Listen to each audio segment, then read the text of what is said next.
За сайн байцгаана уу та бүхэнд энэ өдрийн мэндийг хүргэе.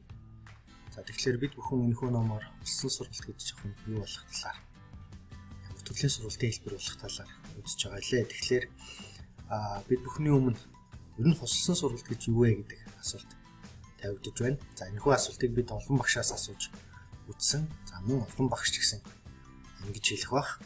Улсын сургалт гэдэг бол за цахим сургалт мөн одоо танхимын сургалтыг хослуулсан хэлбэр юм а гэж ингэж хэлж байгаа. Гэхдээ энэ дээр эргэлзээтэй зүйл бас хэлээдгүй байна. За жишээ нь бид бүхэн дараах жишээнүүдийг авч үзье.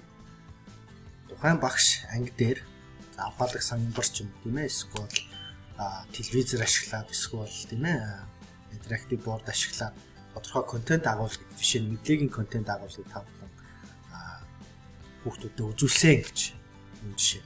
Тэгэхээр энэ хослон сургалт мөн гэдэг ийм асуулт гарч ирж байна. За мөн ялгаагүй багш танхимаар орсон хичээлийнхаа шалгалтыг онлайнаар за магадгүй Google Forms ашиглаад авсан гэж. За энэ жишээнүүдийг харах юм бол аль алин дээр нь л багш технологиг ашигласан байна, танхимын сургалтаагаа хослуулан ашигласан байна. Контент агуулгыг үүсгэн байна, захим үнэлгээ хийсэн байна гэж. Тэгэхээр бид бүхэн бодохдоо энэ бол хослон сургалт юм аа гэж ингэж хариулдаг. Гэтэл яг одоо эргээд харах юм бол энэ бол олсон сургалт ерөөсөө биш юм. Энэ бол зөвхөн технологиг ашигласан танхимын сургалт юм а гэж. Нэгэсэндээ бидний уламжлалт одоо самбар шохоогоор явуулдаг сургалтыг тодорхой технологи ашигласан сайжруулсан ийм л хөлбөр байна. Яг л одоо самбарыг тийм ээ проектороор орлуулсан яг ижилхэн байна. Тэгэхээр самбарыг проектороор орлуулахаар бид олсон сургалт болохгүй байгаа шүү дээ. Танхимын сургалт хийвэрэл байгаа гэж ойлгох хэрэгтэй. За тэгэхээр энэ төрлийн сургалт маань технологи ашигласан сургалт маань гэхдээ муу зүйл гэж ерөөсөө бид бүхэн бол үзэж болохгүй. Яагаад гэвэл технологиг ашигласан танхимын сургалт бол тодорхой үр дүнтэй. Ялангуяа тухайн одоо хичээлийн багшийн ачааллыг тодорхой хэмжээгээр бууруулах, цаашлаад цаг хугацааг хэмнэх, өртөг зардыг хэмнэх ийм боломжуудыг бол олгодог. Харин технологи ашигласан сургалт тодорхой сургалтын чанар дээр өөрчлөлтийг авчирна уу, чадаж байна уу гэвэл энэ бол эргэлзээтэй. Ихэвчлэн энэ бол дээрхэлсэн өртөг зардал, цаг хугацаа, багшийн ачааллыг хэмнэх зорилттой байдаг, зорилготой байдаг. Харин сургалтын чанар, суралцагчдын суралцсан амжилт дээр тодорхой үр дүн авчрах боломжгүй юм а. Тэгэхээр хослсон сургалт болохын тулд буюу тухайн суралцагчдын одоо сурлагын амжилтыг тодорхой үр дүн дээшлүүлэхийн тулд дараах 4 хэв шинж бол байх ёстой. За энэ дээр бол нэгдүгээр танхимын болон онлайн сургалтын үйл ажиллагааны хоорондоо маш нягт холбогдсон байх ёстой. Энэ нь юу гэж хэлж байна гэхээр таны явуулж байгаа танхимын сургалтыг нэгдүгээр дэмжих, магадгүй баттгах, илүү сайжруулах тодорхой цахим сургалтын онлайн сургалтын үйл ажиллагаа зэрэг явагдаж байх ёстой. Энэ хоёр нь хоорондоо харилцан нэг нэгнээ нөхдөг байх ёстой байх гэж ойлгох хэрэгтэй. За магадгүй та бүхэн асуугаад үзээрэй. Таны одоо танхимын хичээл сууж чадаагүй ямар нэгэн одоо суралцагч маань ахиж энэ хичээлийг ямар байдлаар нөхөж үзэх боломжтой вэ? Яаж энэ хичээлийн агуулгыг үүсгэж үзэх вэ? Гэт ингээд бодоод үзэх хэрэгтэй. Тэхийн тулд танд ялгаагүй яг онлайн үйл ажиллагаа давхар явагдаж байхаас өөр гарцгүй болно гэсэн. За хоёр дахь шинж чанар бол суралцагчийн болон суралцагч багш хоорондын амьд харилцааны чанар гэдэг ойлголт. Энийг олсон сургалтаар илүү үр дүнтэй болгох гэж бид бүхэн зорж байгаа. За захим сургалтын үед бол энэ амьд харилцааны чанар бол ундаг гэж бид бүхэн бол мэдэж байгаа. Ковидын үед явуулж байсан сургалтыг харахад бол суралцагч маань одоо компьютерийн дэлгэцэн унтраагаад, камера унтраагаад, микрофоноо нээхгүй ингээд харилцаа алдагдаад алга болсон асуудал яригддаг шүү дээ. Тэгээд танхимын сургалтын дээр амьд харилцааны чанар илүү өндөрөө гэж бид бүхэн боддог. Гэхдээ энэ бол бас мөн өрөөсгөл ойлголт.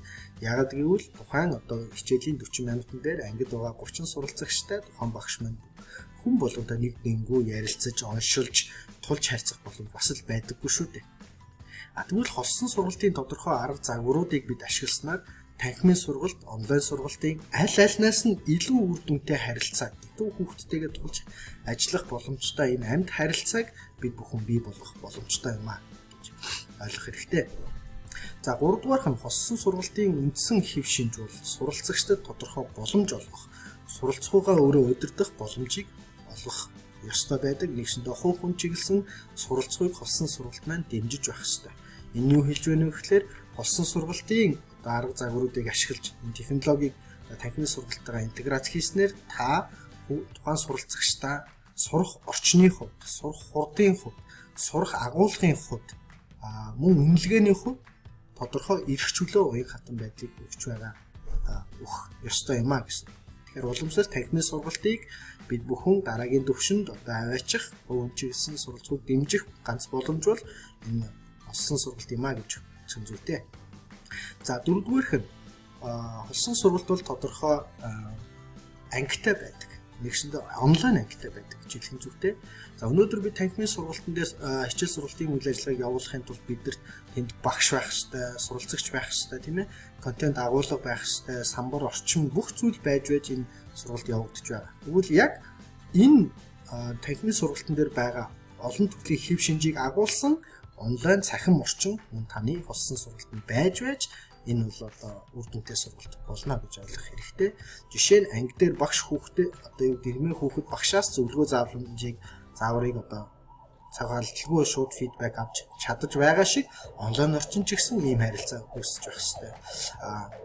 Танхимд ирэхдээ хүүхэд суралцагч хоорондоо одоо ярилцах, мэдгэлцэх, агаар ажиллах боломж танхимын сургалтаар бүрдэж байгаа шиг онлайн орчин ч гэсэн яг ийм сургалтын энэ харилцааны хэв шинжийг бүрдэж байх хэрэгтэй. Үүний тулд бид нар онлайн анги буюу цахим сургалтын элемээс заавал сургалтанд байх хэрэгтэй гэж ойлгох боломжтой юм а.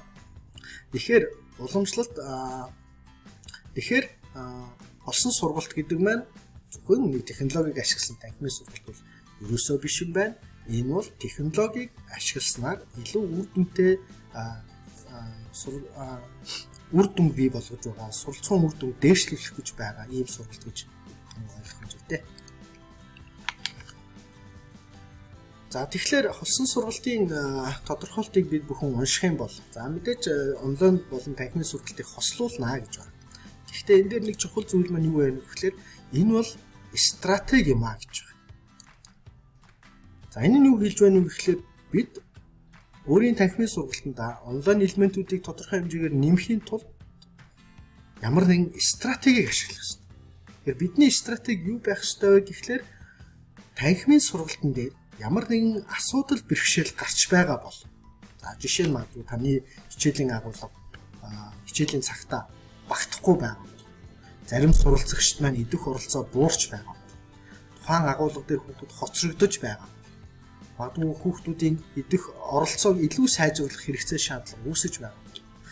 Гэх мэтлэн ийм танхимын сургалтын асуудлыг бид тодорхойлоод энийг онлайн технологиг үр дүнтэй хослуулах байдлаар давж гарах гэж байгаа сургалтыг бид холсон сургалт гэж ойлгож байна. Тэгэхээр холсон сургалтын мөн чанар бол онлайн сургалтыг одоо сайжруулах, дээшлүүлэх биш, эсвэргээрээ онлайн технологиудыг ашиглаж танхимын сургалтын үр дүн илүү чанартай болгох гэж байгаа гэдэг туршиж байгаа нь чухал юм а гэдгийг энд онцлон хэлэх нь зүйтэй хаа.